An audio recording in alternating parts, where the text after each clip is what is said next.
Odchodom zimy sa na plné obrátky rozbehli súťaže v zjazdovom lyžovaní. Lyžiarske stredisko Ski Centrum Bačova Roveň, ležiace v malej pôvodne baníckej obci na konci Bodskej doliny vo Vyšnej Boci, sa aj tento rok hrdo zapísalo do kroniky lyžiarskych FIS-ových pretekov v úlohe hostiteľa. Na jeho zjazdovkách sa 7. a 8. februára počas 7. ročníka Európskeho pohára FIS Uni medzi slalomovými brankami prezentovali lyžiarske nádeje zo 7 krajín. V rámci tohto podujatia sa uskutočnili Medzinárodné akademické majstrovstvá Slovenskej republiky v slalome žien a mužov, reprezentujúcich svoje vysoké školy a Veľká cena Barbory. Pred 7 rokmi bol problém s organizovaním akademických pretekov pre Slovensko, vtedy nás oslovila asociácia lyžiarska, vysokoškolská, teda či by sme keď neskúsili. Pridružili sa k tomu európske preteky, no a vlastne prvý ročník vznikol tak, že tak po takejto dohode. Následne, keďže sa nám to podarilo zorganizovať celkom dobre, tak príslušní komisári, ktorí tu boli, povedali, že teda dobre, vyhovuje.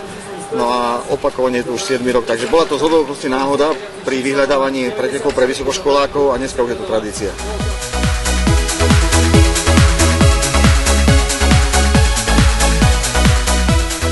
Usporedateľmi boli Slovenská asociácia univerzitného športu a Slovenská lyžiarska asociácia Bratislava pod záštitou Ministerstva školstva Slovenskej republiky.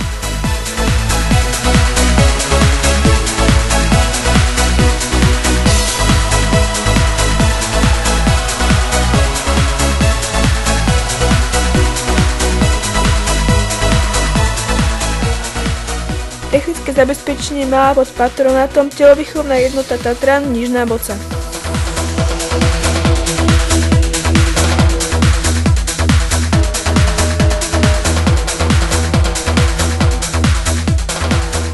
V nadmorskej výške 950 metrov nad morom si na homologizovanej trati pri prevýšení 184 metrov otestovala fyzickú prípravu a psychickú odolnosť stovka pretekárov v 2 kolách počas oboch dní. Nezvyčajne teplé počasie, pohybujúce sa vysoko nad nulou a dokonca intenzívny dážď v poobedných hodinách prvého dňa, ktorý trval až do rána, nič neubrali na kvalite výkonov pretekárov. Myslím si, že si technika dá s tým rady, máme chlapcov šikovných, ktorí si poradia so svahom. Z nasnej rekane máme pomerne veľa, prikúpili sme nejakú techniku zasnežovaciu tohto roku, takže pomohlo nám to dosť, hlavne v tej oblasti okolo tých strmín, ale snehu je asi natoľko dostatok, že neobávam sa ani zajtrajška. Mohlo by to byť dobre.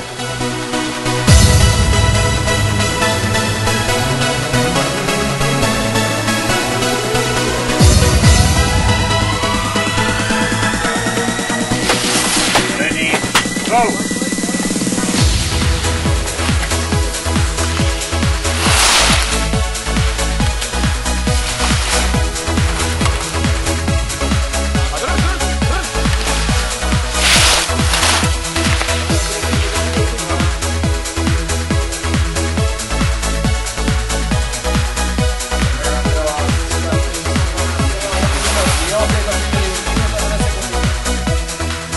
Počas prestávky technický tím prestával trať pre mužov. Zdolať museli o bránku viac ako dievčatá. A pocity pretekárov tesne pred štartom? Je tu určitá nervozita, ale veríme, že trať bude dobrá a zvládneme ju. Na akú príčku by ste chceli útočiť? No určite v prvom kole do 30-ky a potom v tom druhom kole by bola lepšia štartová pozícia. Ďakujem. Tak pocity z tej trati uvidíme, aké budú, ale zatiaľ sú celkom dobré. Držíme palce. Ďakujem.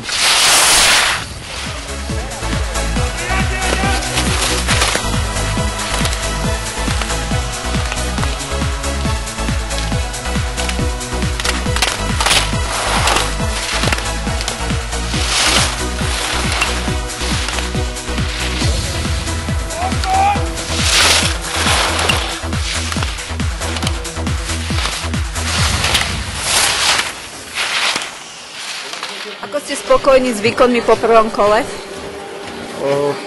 Trať bola veľmi dobrá, aj keď je dneska mäkko, bola veľmi dobre pripravená chemicky, čiže bolo vlastne tvrdo a po prvom kole zatiaľ vedem, čiže som spokojný. Útočíte samozrejme na prvú priečku, aké budú vaše ambície ďalej? Keďže rád by som dneska vyhral, potom sa chystáme na svetovú zimnú univerziádu do Číny, kde by som sa rád umiestnil na pódiu. Dá sa povedať, že som v relatívnej dobrej forme. Všetko je také diskutabilné, protože stačí jedna malá chybička a je vlastně po preteku. Musím říct, že je to tady poslední závod před světovou zimní univerziádou, která začíná 18. v Číně. Za velkých mrazů, protože je to na Sibíři a je hlášeno, že tam bude snad až 20 i víc stupňů pod nulou. Takže to je trochu nepříjemné, ale jinak se všichni samozřejmě těší a řada závodníků českých, slovenských i polských právě odjíždí během tohoto týdne do Číny. Většinou Peking, Harbin, tak se to jmenuje to hlavní město a tam, kde jsou sjezdaři, tak se to jmenuje Jabuli. Takže to je takový jenom krátký pohled na dobu, ve které teď žijeme v univerzitním sportu. Slovenský závodník Štancel, ten má velice dobrý předpoklady ve slalomu. Pak je tady polský závodník Ilevič, ten taky vypadá velice dobře. No a další uvidíme, co tam všechno přijede. Univerzitný šport na Slovensku, ako aj v Čechách, má veľkú tradíciu. Myslíte si, že mladí, talentovaní ľudia majú dostatočne vytvorené podmienky na svoj rozvoj? No, podmínky jsou jako ve všech sportech v současné době, nechci to svádět na krizi, ale takové, že prostě chybí peníze. To je samozřejmé. A u nás zvlášť, protože my jsme sport drahý. Tak od toho se odvíjí samozřejmě počty mládeže a ta mládež pak jde studovat na vysoké školy a buď to si něco přinese nějakou tu výkonnost, anebo prostě není. Na svahu nechýbalo správne športové napätie, súťaživý duch a dobrá nálada.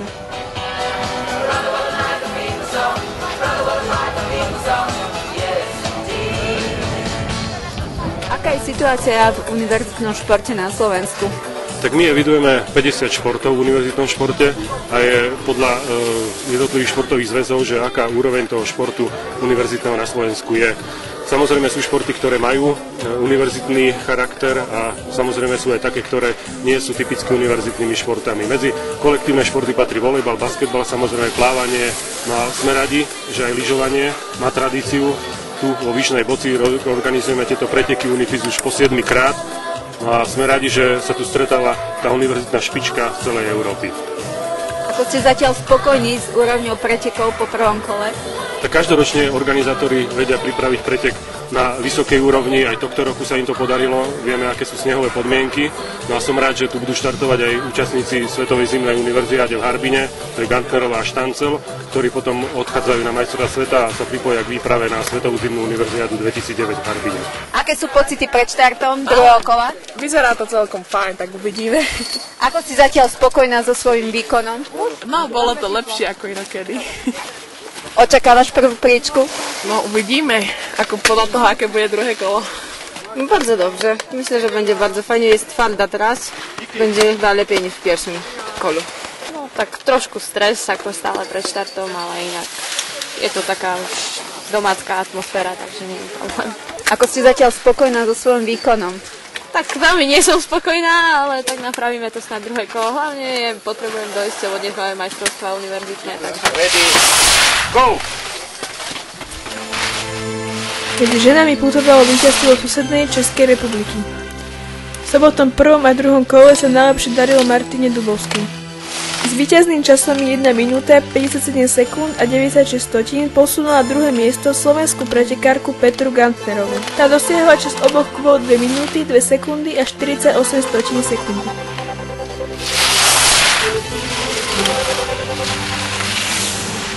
Polka Karolina Mrožek zajazdila čas 2 minúty, 3 sekundy a 22 stotín sekundy a tešila sa z 3. miesta.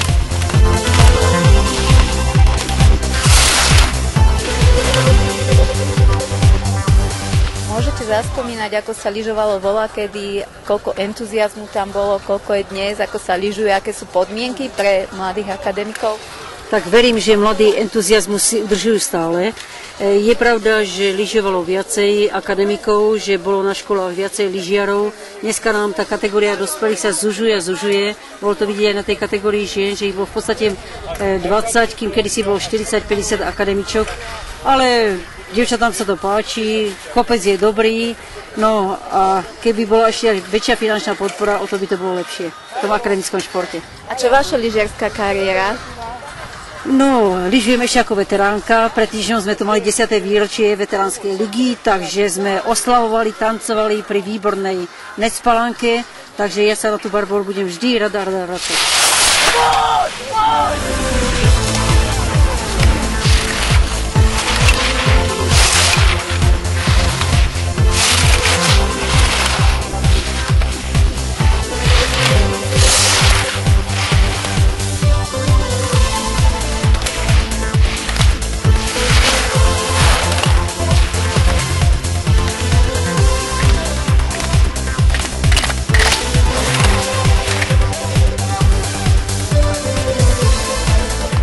Prejsť cez každú bránku v čo najkratšom čase je alfou a omegou pretekárov. Nie každému sa však podarí zvládnuť nástrahy slalomovej trate.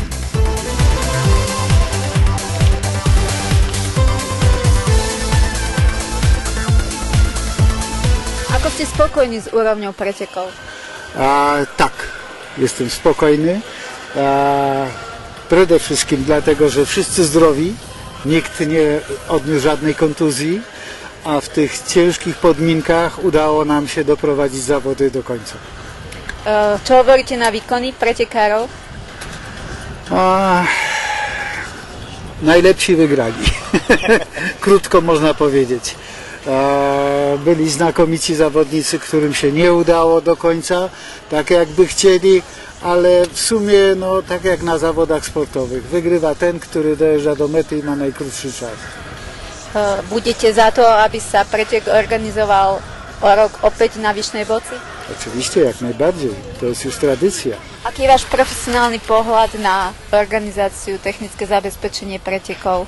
No keďže to mám pod palcom prakticky, tak sa to snažíme každý rok vylepšovať a myslím si, že sa nám to darí, to čo potvrdil vlastne aj technický delegát a dnešný pretek, tým, že sa nikomu nič nestalo a vyhrali tí najlepší, si myslím, že za tých dá sa povedať, podmienok, ktoré nám veľmi neprijali, bol na výbornej úrovni.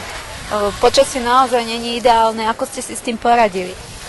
No, sami ste mohli sledovať aj tí pretekári, že vynaložili sme maximálne úsilie, hlavne technika, aby ten pretek bol regulérny, aby každý ten pretekár proste bezpečne došiel do cieľa v rámci svojich možností. Pohľad na lyžiarsky šport? Tak lyžiarsky šport má to veľmi ťažké, preto jeden z najnáročnejších a hlavne finančne najnáročnejších športov ako takých. No a tie podmienky veľmi nám neprajú, je to aj tou klímou, že sa to stále otepluje, tréningy musia byť vonku a tu len za vlastne podpory technického snehu. To znamená, že množstvo finančných prostriedkov a energie na výrobu snehu. A potom stačí pár dní teplé počasie a prakticky tá námaha a finančné prostriedky sú preč. Zabezpečiť takýto pretek nie je úplne jednoduchá vec. Čo všetko to obnáša? No hlavne množstvo entuziazmu a bez toho, že by sme boli do toho vlastne fanatici, celý ten tím počnú s hornonitrianskými baňami, chlapcami, ktorí nám to pomôžu zabezpečiť telovýchovnou jednotou, tak ťažko by sme to zvládli, pretože finančne sa takéto niečo určite nedá oceniť.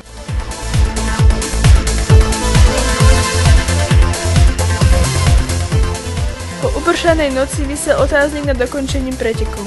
Technický sneh však dážď preparoval a pretekárom vytvoril ešte kvalitnejší lyžiarsky podklad.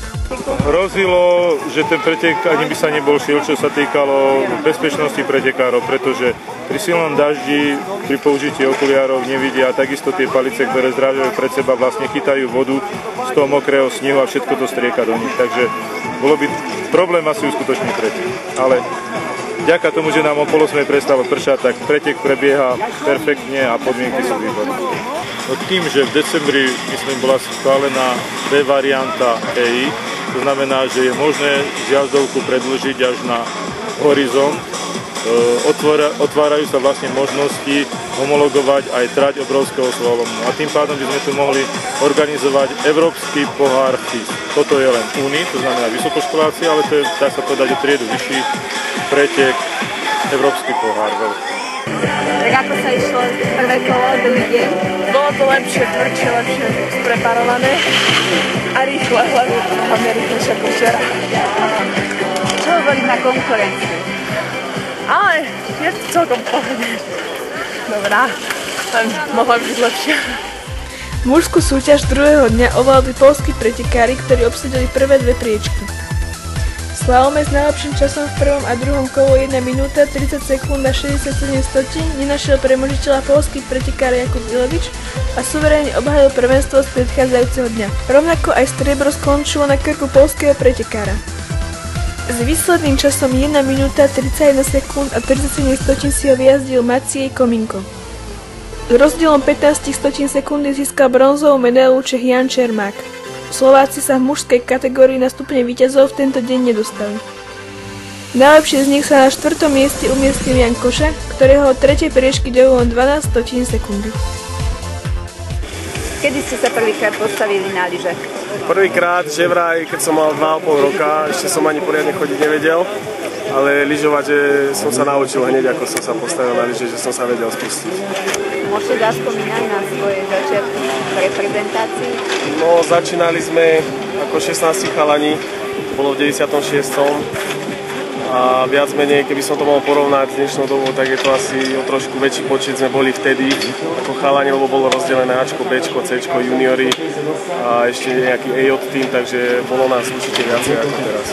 Za najväčší úspech považujem vlastne asi 3. miesto na univerziáde v Taliansku v 2003 a medaile som asi 15-násobný majster Slovenska, takže toto sú také najväčšie úspechy. No boli tam majstrovstvá sveta 20. miesta. Tak najbližšie cieľ je Olympiáda 2010 v Kanade a uvidíme. Pohľad bývalého reprezentanta a súčasného trénera na náročnosť, tréningový proces, výkony pretekárov. Títo chlapci to majú veľa ťažšie, ako sme to mali my. Vzhľadom na to, že za našej éry bolo oveľa viac, sme mali viacej peniazí zo štátu, boli sme financovaní reprezentáciou. Títo chlapci vlastne sú síce reprezentanti, ale hrať aj z toho viac menej všetko sami. Donedávna ste stáli tu medzi pretekármi, dnes ste sú možnosť trénera. Ako sú vaše pocity alebo pohľad? No tak, keď takto späť pozriem na minulé sezóny, čo som bol ešte ako pretekár, párkrát som tu vyhral, myslím, že 3-krát.